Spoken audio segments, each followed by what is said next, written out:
আসসালামু আলাইকুম ওয়া রাহমাতুল্লাহ। ওয়ালাইকুম আসসালাম। আপনারা কি সবাই ভালো আছেন?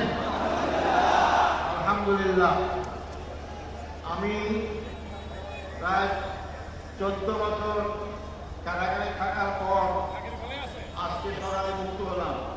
আমি এখন মুক্ত, আমি এখন স্বাধীন। এটা স্বাধীন দেশে আমি স্বাধীন নাগরিক এখন।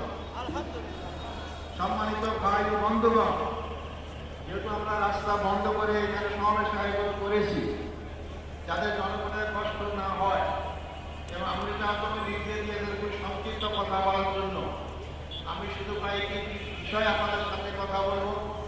আমরা অভিজ্ঞতা বেঁচে থাকি, অবশ্যই আপনাদের সাথে বারবার দেখা হবে ইনশাআল্লাহ।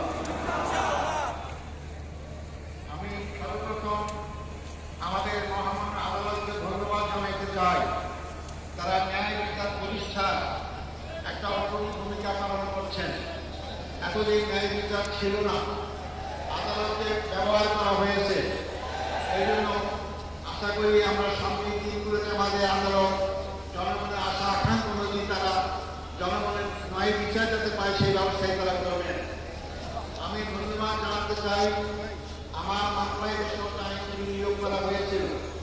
আমি যতটুকু পত্র পত্রিকার মাধ্যমে জানতে পেরেছি, পড়তে পেরেছি, অত্যন্ত সাবলীল সুন্দর যুক্তি উপস্থাপন করার মাধ্যমে আমার মামলার অসারতা দুর্বলতা সমস্ত কিছু প্রকাশ করতে পেরেছেন এবং আন্তর্জাতিকভাবে স্বীকৃত যে এই মামলার মাধ্যমে আমার অতীতের আগে সরকারগুলো কীভাবে নির্মমভাবে আমাদের আগের ভাইকে হত্যাকাণ্ডের মাধ্যমে তাদের দুনিয়া থেকে বিদায় করেছেন।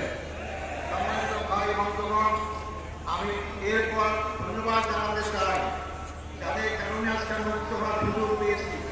সেই 36 জুলাই আদর্শে